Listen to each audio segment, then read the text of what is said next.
Bueno, vamos a ver la diferencia que existe entre el Estado de Derecho y el Estado, o sea, el Estado legal de Derecho y el Estado constitucional de Derecho.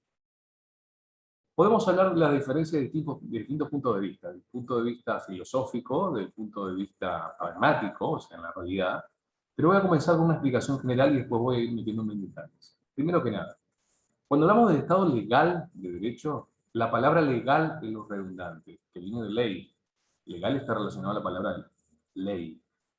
¿Qué hay en un Estado legal de derecho? Bueno, las personas, los funcionarios, los órganos del Estado deben someterse todo a la ley, todos a la ley.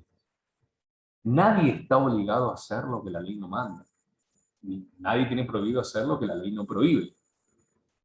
¿Qué significa esto? Que estamos hablando de algo riguroso. No existe nada antes de la ley, ni existe nada por sobre la ley. Entonces, de esta manera, por ejemplo, si hay una ley que dice que a mí se me excluye del pago de impuestos y después por determinada actividad, pero después se me quiere cobrar impuestos, yo no tengo por qué pagar porque la ley no lo dice. Ahora vemos que en realidad esta concepción del Estado legal, que hoy se llama Estado legal de derecho, es un poco arcaica en la realidad en la que vivimos. ¿Qué significa? Vamos a ver ahora desde el punto de vista histórico. Podemos decir que existen tres momentos jurídicos filosóficos en nuestro país y en el mundo. Voy a compartir pantalla para escribir algo. Podemos decir que existe el momento previo a la Constitución Nacional. Podemos decir que existe un momento contemporáneo de la Constitución Nacional, estamos hablando de 1853, o sea, estamos hablando del siglo XIX, y existe un momento del siglo XX, segunda mitad del siglo XX, y en la actualidad, siglo XX, XXI, actualidad. ¿Qué estaba de moda en el siglo, o previo a la Constitución Nacional? Podemos decir siglo XVIII y mitad del siglo XIX, en esta época. Siglo XVIII y mitad del siglo XIX. Lo que se llama el iusnaturalismo. Primero, ¿qué es el iusnaturalismo? Es una corriente filosófica. Ius viene de la palabra derecho. Naturalismo viene del derecho natural.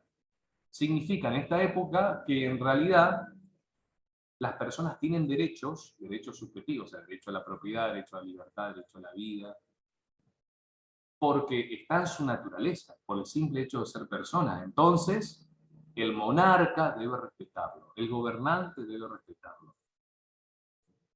Todavía no había un cuerpo legal, todavía no existían las constituciones. Estamos en la época de la formación de los estados nacionales. Estamos en la época de que va a explotar Francia con la revolución, que un poquito antes, 13 años antes, explotaron las colonias norteamericanas de Inglaterra con la revolución de Estados Unidos, la revolución norteamericana. Todavía no había una constitución. Francia no tenía una constitución. Inglaterra tenía una constitución 100 años, que no tiene una constitución codificada, tiene leyes dispersas, pero no más de 100 años tenía antigüedad. O sea que estamos en la época de la formación de los países. Ahí había que hacer lo que era correcto en función de la naturaleza de las personas. Si la persona tiene como naturaleza vivir, entonces el que da muerte a otra persona debe ser castigado. Pero no porque haya un código que diga eso, no porque haya una constitución que diga eso, todavía no había. Por supuesto había las normas hechas por los monarcas, sí, pero no estamos hablando de los países modernos todavía. Francia antes de la Revolución, Argentina no existía como país, era una colonia española. Ahora, a partir de la mitad del siglo XIX, empieza una corriente codificadora. ¿Qué es una corriente codificadora? Se empieza a codificar el derecho. Se empieza a hacer la ley en códigos. Aparece el Código Civil de Belsarsfield, sancionado el 25 de septiembre de 1869, entrado en vigencia el 1 de enero del 71, 1871. Unos años antes tenemos la Constitución definitiva de Argentina, porque antes hubiera un proyecto de Constitución, o sanciones de Constitución que no se han aceptado, las provincias no aceptaban por vulnerar su su autonomía provincial, podemos decir que en 1853 nace el país formalmente. Y a partir de ahí tenemos el derecho patrio codificado. El derecho patrio había nacido con la Revolución de Mayo, porque ahí los gobernantes eran criollos, eran acá. Entonces, el reglamento de Mayo de 1810, por ejemplo, era el derecho patrio argentino, ¿no? La primera norma que no fue dictada por españoles. Pero no había códigos. Recién con la Constitución, que es un código, porque está codificada, podemos decir que nace el derecho patrio codificado. Un poquito después tenemos la sanción del Código de Comercio de Vélez Arfiel y de Gutiérrez, y después el Código Civil de Vélez Arfiel. No sé si tiene el apellido de campaña Vélez Arfiel, no me acuerdo. Bueno, ¿qué significa esto? Que acá comienza una corriente codificadora espectacular, y por lo tanto empieza a creerse que el derecho, o sea, el conjunto de normas que regulan la conducta de los particulares, de las personas y de las personas con el Estado, es decir, las normas son iguales a la ley. La ley es la norma, punto. Estaba de moda acá, va a comenzar a estar de moda, y principalmente primera mitad del siglo XX, lo que se llama el positivismo, o también el positivismo jurídico, sociológico. ¿Qué es el positivismo?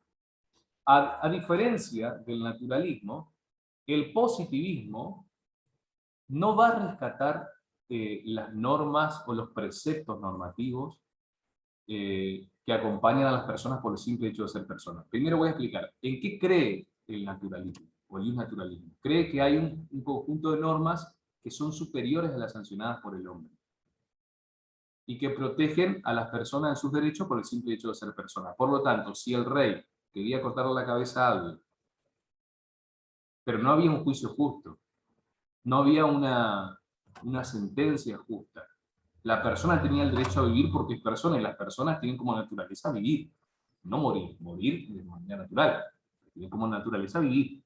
Por lo tanto, esa norma es injusta. ¿Y quién decía que era injusta? El derecho natural. ¿Y qué es el derecho natural? Algo creado por Dios en una época, o que se conoce a través de la razón, pero es superior a la norma hecha por el rey. Entonces, el naturalista podía desconocer una ley, una norma hecha por los gobernantes, si es que iban contra la naturaleza de la persona y era injusta. En cambio, el positivismo es la corriente jurídica, ideológica, social, cultural inclusive, que cree que las normas hechas por el gobernante deben ser cumplidas sin chistar, es decir, sin llorar, hay que cumplirlas, no importa que sea justa o injusta. Si está sancionado por el gobernante con poder para sancionar leyes o normas, hay que cumplirlas. Entonces vemos que en el siglo XX, primera mitad del siglo XX, vamos a tener a Hans Kelsen, que es el representante del siglo XX por excelencia del positivismo. Para que tengas una idea, Hitler lo leía a Kelsen. Por eso digo mucho. Es decir, la ley debe cumplirse si está emanada del gobernante. Y hay que sacar todo aspecto religioso y todo aspecto moral del derecho. Kelsen escribe una obra que se llama La teoría pura del derecho, donde prácticamente saca toda cuestión moral del derecho y deja el derecho puro.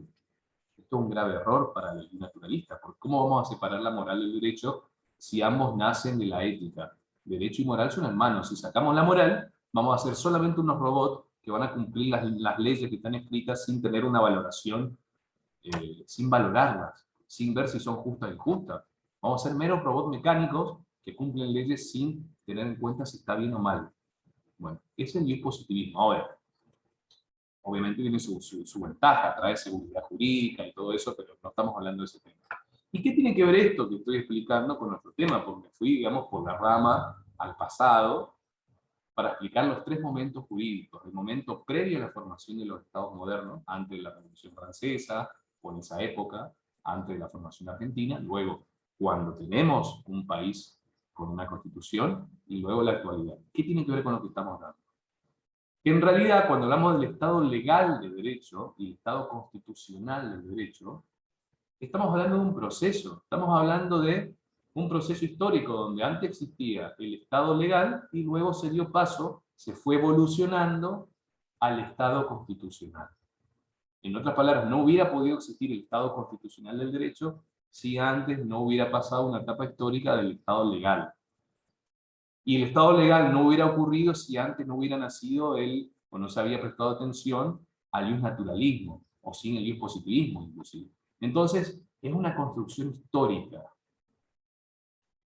A ver, vamos a poner un ejemplo vulgar que no tiene nada que ver. Hace 15 años, uno podía mirar, o 20 años, un programa de Marcelo Tinelli o Guillermo Francella le parecía gracioso, y hoy algunas cosas no nos parecen graciosas, ¿no? Fue evolucionando, algunas cosas evolucionando, pero va cambiando, ¿no?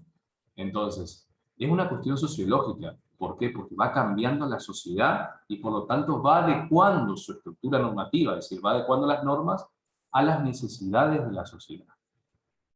Ahora, vamos a ver, ¿qué es lo importante o cuáles son las características del Estado legal del derecho? Había dicho recién que el Estado legal del derecho tiene que ver con el principio de legalidad.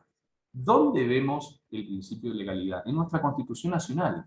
En el artículo 18, por ejemplo, tenemos el principio de legalidad de manera estricta, que nadie puede ser penado, o sea, vos no podés tener una pena sin haber pasado por un juicio, sin una sentencia, que es la culminación de un juicio, donde en ese juicio vos pudiste defenderte, y donde en realidad te dieron una pena por algo que hiciste que anteriormente estaba prohibido y publicado de que estaba mal. Supongamos que a mí ahora me dice, mira, vos vas a ser condenado porque te pusiste un pantalón marrón. ¿Y dónde dice que estaba mal eso? No, no, a partir de ahora está mal. Bueno, pero yo me puse el pantalón antes. Yo tengo que conocer la ley de antemano. La ley tiene que ser previa para yo saber qué es lo que está prohibido y no hacerlo. No me puede condenar sin publicar algo antes. Entonces, más o menos ese es el principio de legalidad explicado de manera simple. La ley debe ser previa para que las personas conozcan qué es lo que está permitido o qué es lo que está prohibido. Si no es previa, no se respeta el principio de legalidad. Si la ley no está escrita, no se respeta el principio de legalidad. Si la ley no está muy clara, no se respeta el principio de legalidad. Eso vas a ver en derecho penal. Por ejemplo, hay casos donde tenemos leyes penales en blanco, donde en realidad no se sabe qué es lo que está prohibido. Se penará a toda persona que consuma estupefacientes. ¿Qué es estupefaciente? ¿Qué es? ¿La Coca-Cola? ¿Qué es? Ah, necesita de otra ley para decir qué es estupefaciente, porque si no queda todo al aire. Cualquier cosa que cause adicción puede ser estupefaciente. La Coca-Cola, por ejemplo. Entonces, el Estado de Derecho legal es el momento histórico en que vivió Argentina y otras partes del mundo en donde las personas y el Estado se sometían a la ley. Lo que decía la ley que estaba prohibido punto, sin chistar. Y lo que decía que estaba permitido, o sea, lo que no estaba prohibido estaba permitido. Esa es la parte del artículo 19, infine significa abajo, ¿eh?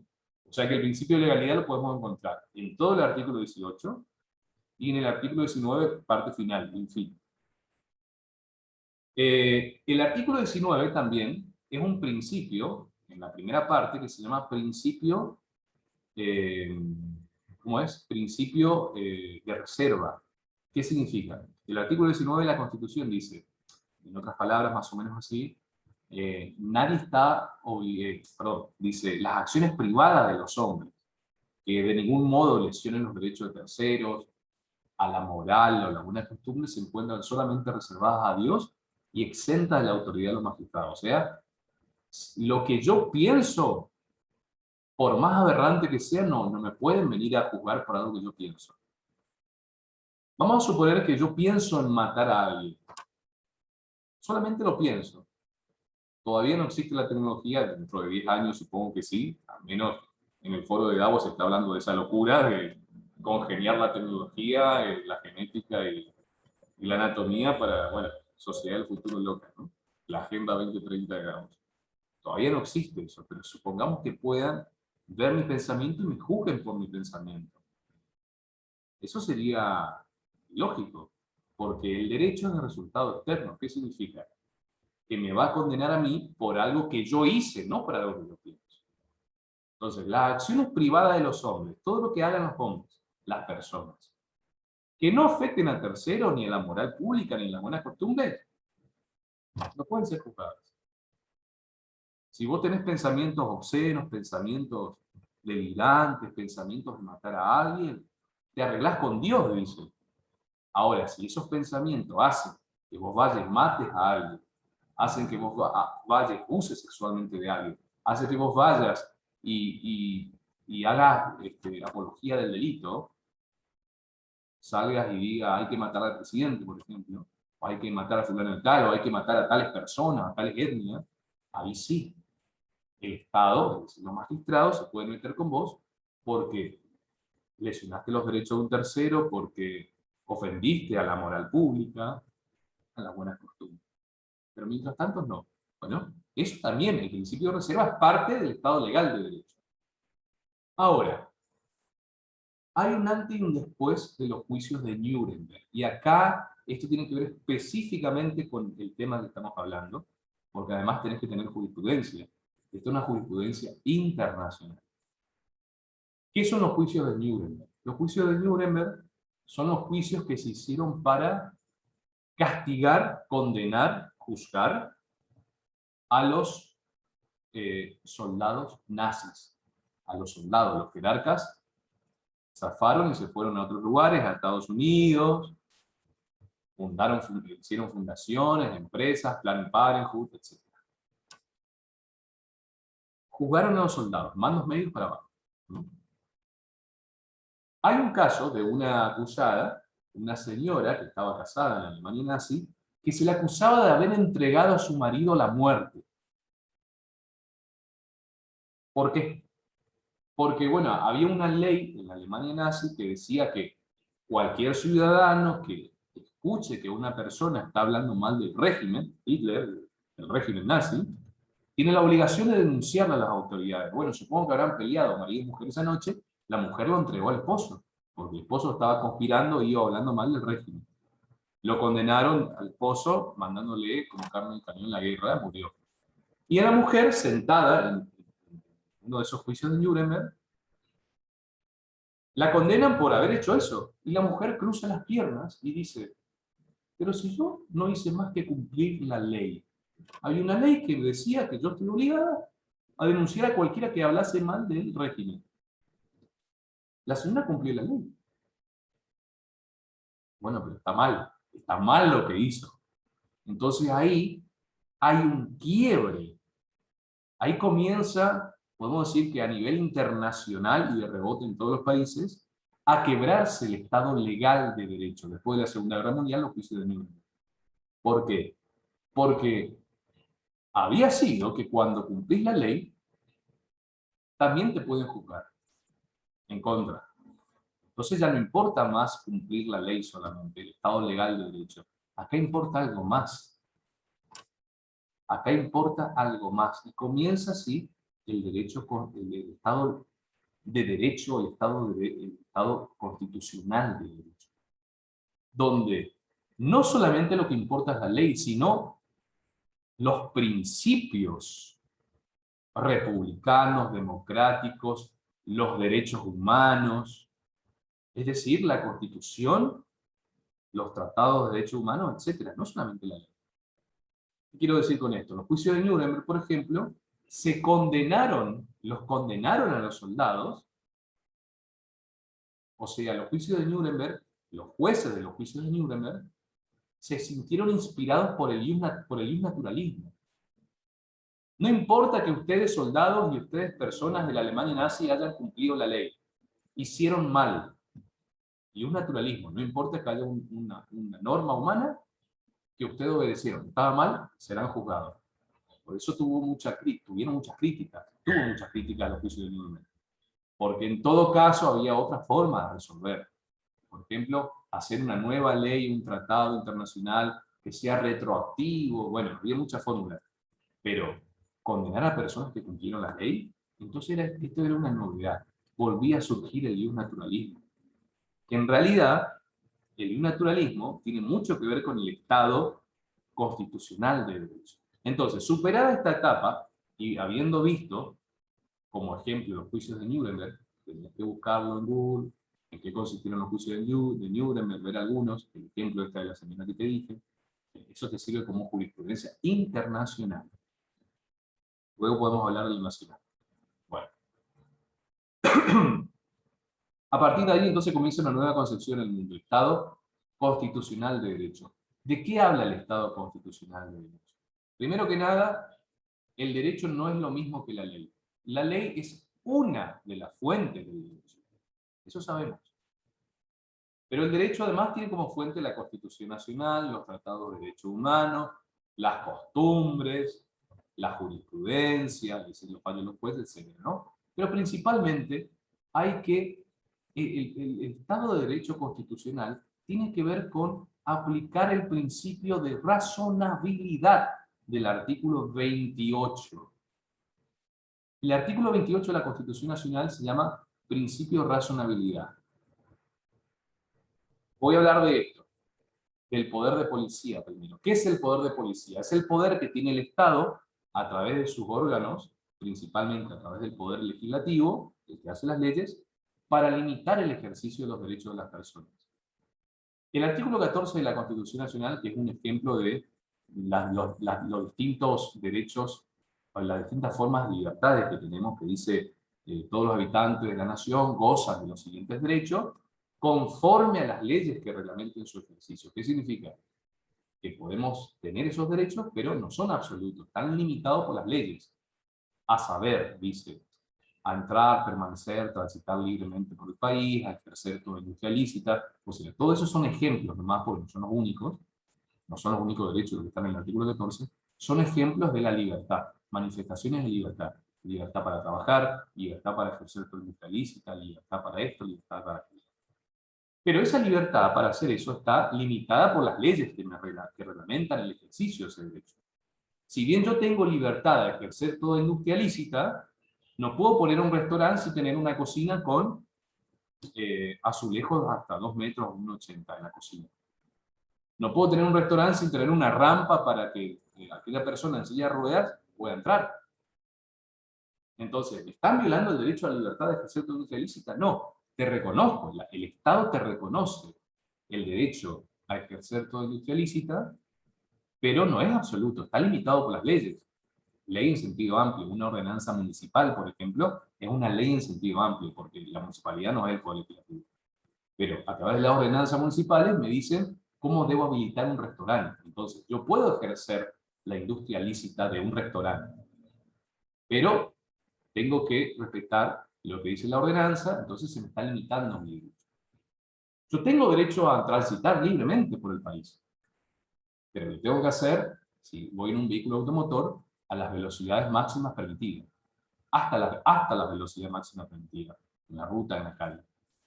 Yo tengo derecho a asociarme con fines útiles, pero con fines útiles, no puedo agarrar y asociarme para vender droga. Útil, fin lícito. Yo tengo derecho a expresar mis ideas por la prensa sin censura previa, pero no puedo estrenar a las 5 de la tarde una película con contenido de adulto, en realidad ni siquiera tiene que ser adulto, eso está mal, que es la única excepción donde me pueden censurar, según el Pacto de San José de Costa Rica, cuando uno estrena alguna película que no es apta para todo público, obscena manifestamente, o que hace apología del delito, o una obra teatral, puede ser censurado previamente. Cualquier otra idea no puede ser censurada previamente, pero me pueden demandar por daño y perjuicio, si yo expreso algo que daña a alguien ilegítimamente. Entonces, ¿qué significa el artículo 14? Que yo tengo esos derechos, pero están limitados por las leyes. Eso se llama el poder de policía. El poder de policía es el poder que tiene el Estado de limitar mis derechos. Ahora, esa limitación tiene que ser racional. Eso te dice el artículo 28, que la limitación de los derechos por parte del Congreso o de cualquier poder del Estado tiene que ser racional. ¿Qué pasa si a mí me piden, por ejemplo, que pague 10.000 impuestos para tener un negocio? No es racional. Cosa que sucede en ocasiones. Entonces uno puede presentar un recurso para, porque me están violando el derecho a la libertad, a ejercer toda industria lícita, porque no puedo por estos impuestos. O me deniegan un derecho donde el fundamento es porque sí, no tiene sustento legal. Bueno, no es razonable. Entonces, ¿qué tiene que ver esto que estoy explicando? Porque en realidad me fui por la rama de vuelta para explicar el derecho o el Estado constitucional de derecho. En el Estado constitucional del derecho, ya no importa cumplir la ley solamente, sino cumplir el derecho, que no tiene solamente como fuente la ley, sino otra fuente, la Constitución, los tratados y demás, y que sea razonable. Que sea razonable. Hay un fallo que lo estuve viendo por acá, lo voy a ver. Fallo, el fallo Aguilera era contra el Estado Nacional, bueno, lo voy a citar nomás el nombre. El fallo Aguilera contra el Estado Nacional es un fallo del año 2000, creo que era el año 2007. Si buscas, un fallo Aguilera contra el Estado Nacional. Es más o menos así trata el caso. Es una niña boliviana que estaba viviendo en Argentina y le denegaron el cobro de algunas asignaciones o subsidios que son para nacionales. ¿Por qué? Porque no tienen tiempo suficiente de residencia en Argentina para cobrarlo. Entonces, la ley, que también puede ser en sentido material un decreto presidencial, le asignaba a los niños y tutores de ellos determinado beneficio económico temporalmente, pero esta niña que era extranjera, que residía en el país, pero no el tiempo suficiente para tener todos los beneficios de un nacional, no podían darle por eso. Entonces, la ley que dice, inclusive la Constitución, que uno tiene que tener, digamos, ciertos requisitos para tener la nacionalidad. Y la ley decía que se le puede dar esos beneficios al nacional o a cualquier persona que lleve 20 años viviendo acá, por ejemplo. Pero la Corte falló mayoritariamente diciendo que en realidad no es razonable eso que dice la ley en este caso particular. Porque hay una violación del principio de igualdad, de la equidad en cuanto a la distinción entre nacional y extranjero. Y por otro lado, si se tiene que sujetar a cumplir 20 años de residencia para cobrar ese beneficio, ya es tarde. O sea, es irracional. Entonces esa ley, interpretada textualmente, es irracional. Por lo tanto, la Corte falla a favor de que la niña cobre ese beneficio. Esto era impensado en un Estado legal. En un Estado solamente legal, donde la ley dice eso y punto, sin chistar. Entonces, en un Estado constitucional de derecho, los jueces fallan teniendo en cuenta la ley, la Constitución, y siempre respetando la Constitución Nacional, que a partir de 1994 se complementa con los tratados de derechos humanos, que están en la misma jerarquía. Es decir, deben fallar, los jueces en Argentina son los encargados de cumplir el principio de supremacía constitucional, que es hacer que se cumpla la Constitución por sobre las leyes. Son los encargados también, junto a otros poderes, los otros poderes, de llevar el control de convencionalidad, que se cumplan los tratados de derechos humanos. La Constitución Nacional, en el mismo pie de igualdad, en la pirámide jurídica, los tratados de derechos humanos, los demás tratados internacionales que no son de derechos humanos, y la ley nacional, es lo que se llama el bloque constitucional federal. Los jueces deben fijarse ese bloque, y siempre, si hay una ley que contradiga la Constitución Nacional, debe derogar la ley y que prevalezca la Constitución. Eso se llama el principio de supremacía constitucional. Lo podemos dar en otro tema, que nace del caso Marbury versus Madison de Estados Unidos del siglo XIX. Bueno, entonces, vos vas a leer, no las voy a decir, digamos, porque eso sí es lectura, pero esta es la explicación. Las características del Estado legal, las características del Estado constitucional de derecho. Vas a leer las características, pero esta es la explicación. La explicación es que en el Estado legal solamente se sometía a cumplir estrictamente la ley.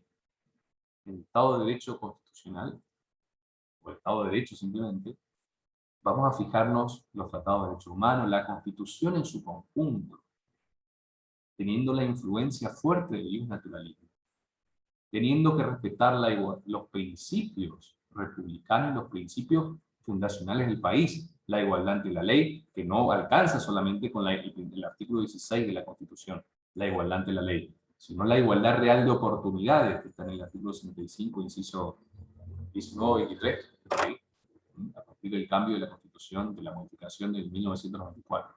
Entonces, en el Estado legal, cumplir la ley. La señora cruzó las piernas, la ex nazi, y dijo, yo cumplí la ley, le entregué a mi marido porque la ley me obligaba, pero estaba mal. Para el Estado de Derecho Constitucional eso está mal y igual a juzgar. Entonces, jurisprudencia internacional, un quiebre entre el Estado legal y el Estado constitucional, los juicios de Nuremberg. Fallos del Estado constitucional de derecho, todos los de la actualidad, que tienen esa mirada de derechos humanos y demás, lo dije uno, Aguilera contra el Estado Nacional, la niña boliviana que no podía cobrar el beneficio para, no podía cobrar el beneficio porque era boliviana, no tenía el tiempo suficiente para, en el país, residiendo en el país para cobrar. Si bien eso era lo que decía la ley, los jueces determinaron que no era razonable. Ahí está el Estado constitucional. En el Estado de Derecho, otro caso que puedo decir polémico también, un caso polémico, también no, este es un caso polémico, la constitucionalidad de la ley de medios, que es la ley proporcionada por el gobierno de Cristina Kirchner, que entró a pelear entró en conflicto con la empresa Grupo Clarín, porque al aplicar la ley de medios, le obligaba al Grupo Clarín, legítimo titular de los medios de comunicación que tenía, a vender su propiedad privada. A ver, ¿cómo es la propiedad? Inviolable, dice la Constitución, artículo 17. Por lo tanto, supongamos que yo tenga 300.000 hectáreas de campo y sale una ley que dice nadie puede tener más de 200.000.